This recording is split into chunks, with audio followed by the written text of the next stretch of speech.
Occasionally ignore a flirty comment that she makes. Remember, unexpected behavior keeps the mystery alive. So you're going to know the theory. It's not rocket science, so practice it, rehearse it, get in some reps, master the information, make it your own, and move towards excellence. So this is a singles mingle flirting sequence. Occasionally ignore her flirty comment. Imagine flirting with someone and it falls flat. Doesn't feel good. Kind of bumps them off their game. We all been there. It sounded funny in your head, but once you said it out loud, you realized that wasn't really funny. Okay, so she's getting pretty sure of herself. She knows that you like her. You want to build some tension. So the next time that she flirts, act like you didn't hear it. Maybe it was a good flirting line and you couldn't ignore it, so just choose the next one. The idea is to be not predictable. You don't have me yet. You might eventually, but the conquest is not over. The game is not over until you've won me. I am the prize. Remember that video? I am the prize. She's not the prize. I'm the prize. In a previous video, or several, I have some ideas about the profile. It's a dynamic, ever-changing thing. Consider putting something like this in your profile. Remember, it's addictive, so be careful. You're never going to figure me out. You can add a little bit more. You just won't be able to. I don't want to dare you to, because you're going to fail. Or I challenge you to. Obviously, use your own words. But the idea is you're challenging them to figure you out. Our brains love that challenge. Keep her intrigued.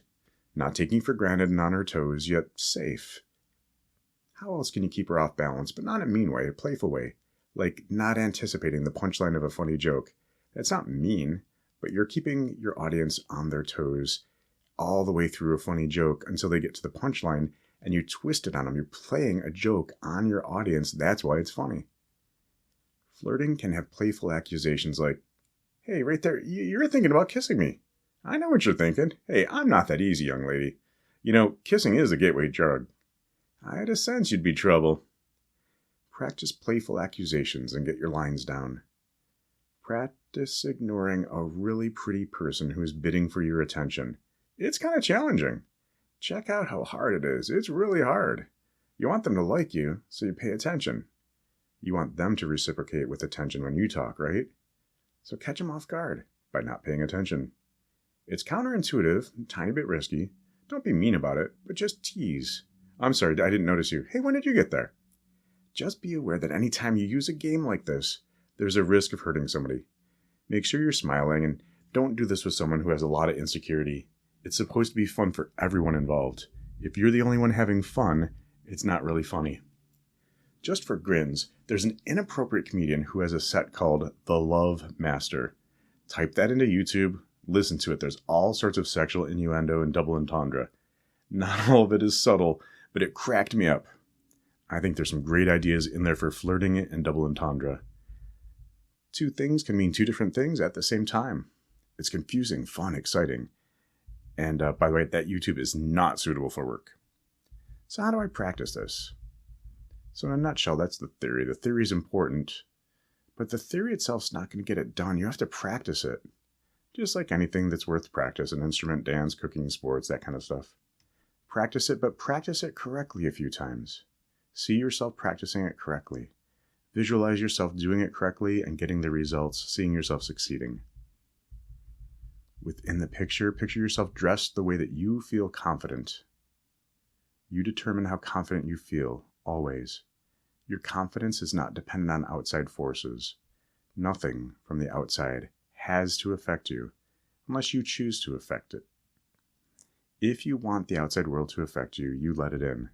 So you smell good, you look good, the conversation's going well, and you see yourself doing the skill at a level of excellence, if not perfection. It gets the results you want. So that's visualization right there.